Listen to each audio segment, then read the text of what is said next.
Regresamos aquí a Uno por Uno, Opinión y Libertad con Romeo Robles. Platicamos ya de las condiciones, el contexto que está padeciendo la República Mexicana, cómo se están visualizando los posibles candidatos rumbo al 2018, cambian las variables, cambia la ecuación y también pues tenemos en cuenta un panorama, un escenario, un análisis de las condiciones que está teniendo México respecto a su ejercicio a nivel mundial. Y algo muy importante que tenemos que platicar hoy es qué ha pasado con Donald Trump. ¿Cuál ha sido el papel de los Estados Unidos a nivel mundial y cómo está repercutiendo, por supuesto, aquí en la República Mexicana el ejercicio del nuevo presidente Donald Trump? Pues bueno, creo que es importante empezar diciendo que su campaña de Trump fue lanzada atacando dos países, particularmente China y México. Ford iba a poner una planta en México que finalmente iban a poner después en Estados Unidos y ahora la van a poner en China, ¿no? Ahora China se ha vuelto uno de los principales aliados para Trump y es uno de los países que más ha adulado en los últimos meses, ¿no? Mientras tanto, con México sigue el ataque directo y despiadado a México, ¿no? Siguen las provocaciones y el cuerpo diplomático mexicano no ha hecho nada más que cruzar los brazos. Sí. Las deportaciones... No se quieren meter en broncas. Las deportaciones de nuestros connacionales siguen viento en popa. Aquellos días donde teníamos líderes tan gloriosos como Benito Juárez, Plutarco Elías Calles, se acabaron. Nuestro equipo diplomático al mismo tiempo no ha hecho nada y más bien el consular y el migratorio no ha hecho nada por realmente ayudar a la situación migratoria interna y externa del país, o sea, de nuestros connacionales en Estados Unidos y la gente extranjera que está llegando aquí en México, particularmente 10,000 haitianos ahorita en Tijuana. El gobierno mexicano no ha hecho nada, la sociedad mexicana no está acaba de informada. venir Angela Merkel, ¿no? Acaba de venir Angela Merkel. Con los empresarios alemanes. Así es. Con una actitud muy proactiva. Pero la vista del gobierno federal es nada más Estados Unidos. Sí, y bueno, Videgaray ha demostrado toda su impreparación, ¿no? Sigue siendo el alumno aprendiendo en la secretaría a un año que se acabe. Y se pelea con Sudamérica. Se pelea con Sudamérica a un año que se acabe el gobierno. Cuando hoy, de Peña Nieto, cuando hoy deberíamos de estar completamente liderando el bloque latinoamericano en el mundo y aprovechando la fuerza latinoamericana que tenemos para generar un frente en contra de Trump y sus políticas racistas y derogatorias hacia México y hacia el latinoamericano.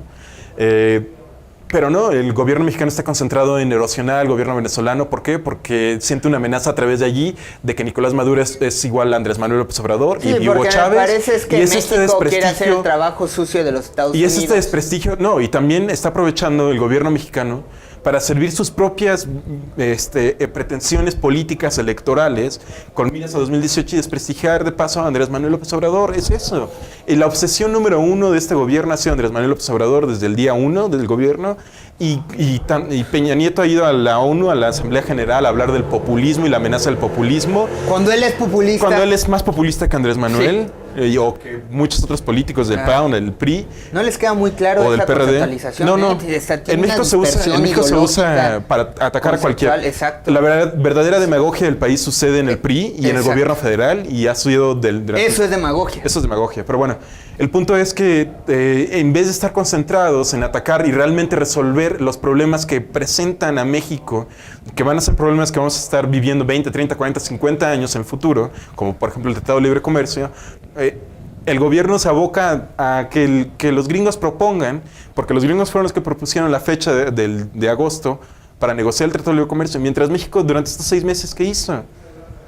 China le logró dar la vuelta a su problema diplomático con Trump. México pudo haber hecho lo mismo, pero no. Nos quedamos de los brazos cruzados esperando a que el gobierno americano proponga y que ellos impongan la agenda y nosotros aquí sí, patrón, díganos, ¿no? Entonces, mientras tanto, lo que realmente les preocupa a estos personajes políticos como Videgaray es quedarse en el poder, ¿no? Y limitar el progreso de otras fuerzas políticas, como la de Andrés Manuel. Que le guste o no al mexicano, cada vez más gente cree en ese movimiento. Entonces, se está viviendo una época muy particular en México, porque efectivamente muchos mexicanos que trabajan para empresas extranjeras, particularmente americanas, están que tiemblan, ¿no? Y no pueden cuestionar esta autoridad política, cultural, empresarial que hoy representa Estados Unidos en México. Pero como lo dijimos en enero, hasta que México no logre quitarse este yugo americano, cultural, ideológico, político, militar, de seguridad nacional, no va a progresar México jamás. Y eso no lo digo yo, lo dice Daniel Cosío Villegas, un héroe del liberalismo moderado mexicano, ¿no? Desde 1947, en su ensayo seminal de aquel año, decía, ¿no? Si México no logra independizarse y definir un proyecto de nación por sí solo de aquí a 100, 200 años, Estados Unidos lo va a dominar totalmente, desde culturalmente hasta políticamente. Y hoy vivimos esa realidad de full.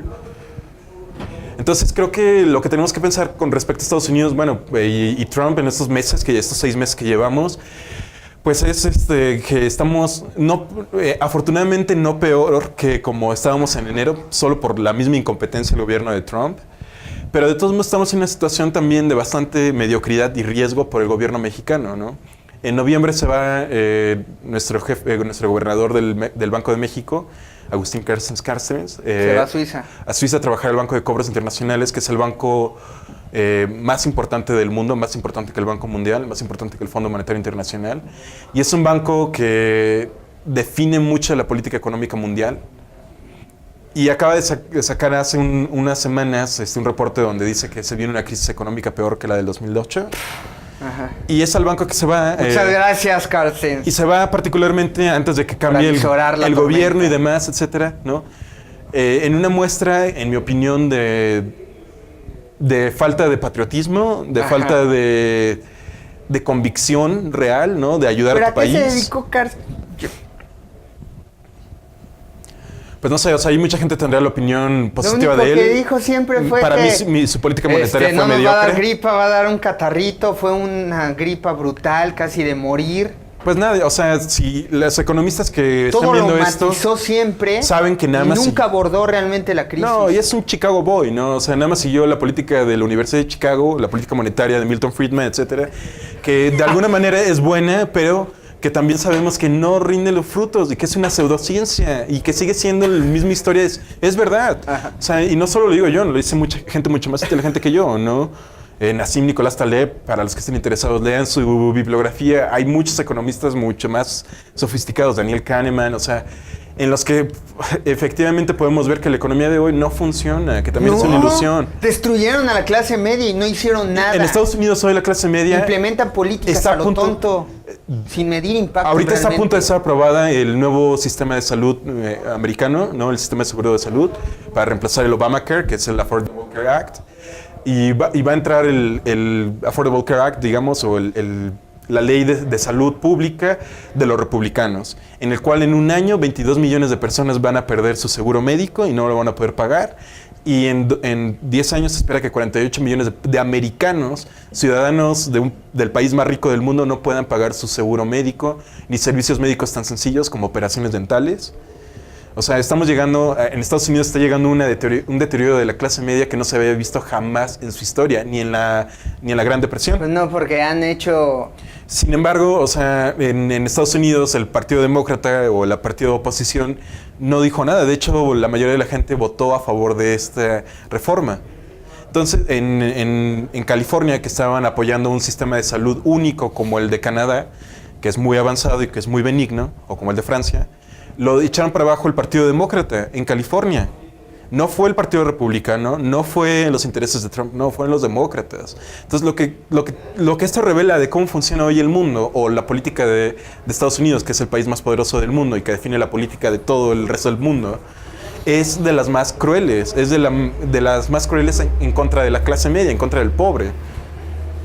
Entonces, creo que este tipo de deterioro ahora con Trump lo único que permite es una distracción a nivel global, donde gobiernos como el mexicano pueden hacer lo que quiera, como el de Filipinas puede hacer. Ya no hay ley en el mundo, no hay ninguna presión real. No, por la falta de participación. Sí, también, y que también si Estados Unidos puede hacer lo que quiera, Israel puede hacer lo que quiera, pues o sea, al final pues, todas las leyes internacionales son una invención, ¿no? Exactamente, pero eso parte de haber construido una cultura de dependencia y no de autonomía. Exacto. Y ahora sí, bueno, y ahora sociedades autónomas, autosustentables, ¿no? Su gran concepto forja individuos autónomos y libres. Sí, y bueno, regresando un poco a la libre expresión. Pero no hay cultura de eso. Pero no tenemos educación de ello. O sea, en México, desde los hermanos Flores Magón, ¿no? Y de cómo se suprimían los periódicos en el siglo XIX y a inicios del siglo XX. Hay que sacar salario Ross. podemos ver cómo la libertad de expresión en este país no importa, ¿no? Y que el oponerse a estos poderes fácticos, a estos capitales de los que hablamos, a los Carlos Slim, a los Carlos Salinas de Gortari, a toda la gente que sigue dominando el pensamiento y la política y el tiempo mexicano, es un pecado. El que la gente levante su voz y diga no, o se ve como retrógrada, o se ve como incendiario, o se ve como comunista, ¿no? Y todas estas palabras, o revolucionario, o chairo, que son todas estas palabras que ahora denigran a la persona crítica, y entonces hoy ya no hay gente crítica que alce la voz, que hable objetivamente sin recibir un salario de nadie, ni del INCO, ni del CIDE, ni de ningún think tank, o ONG, o grupo. ¿Por qué? Porque ya no hay libre pensadores en este país.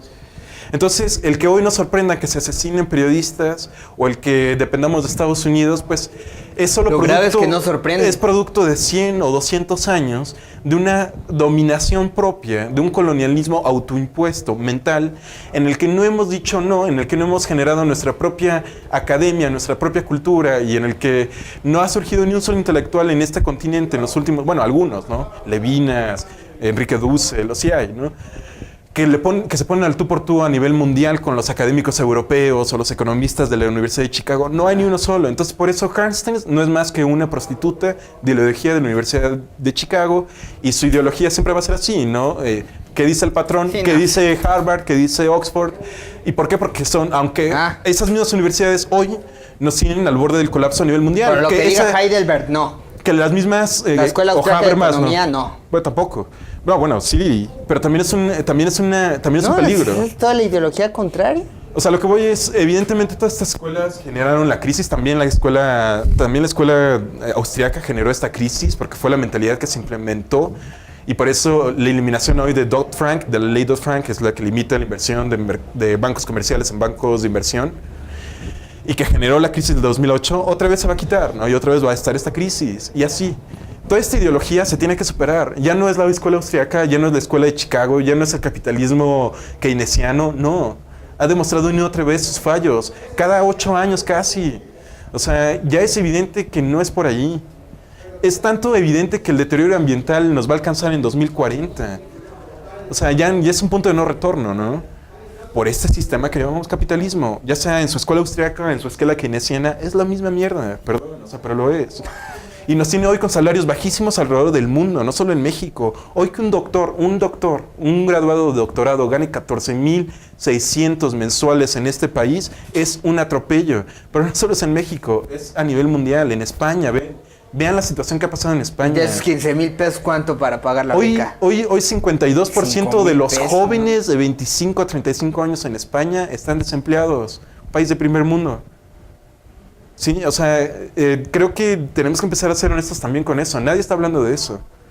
E insisto, si queremos libre pensamiento, tenemos que empezar por uno, ¿no? Por realmente decir lo que uno piensa a pesar del trabajo que uno tiene. Claro. Sí. Vamos a una pausa. Estamos en redes sociales y ya regresamos para continuar este capítulo.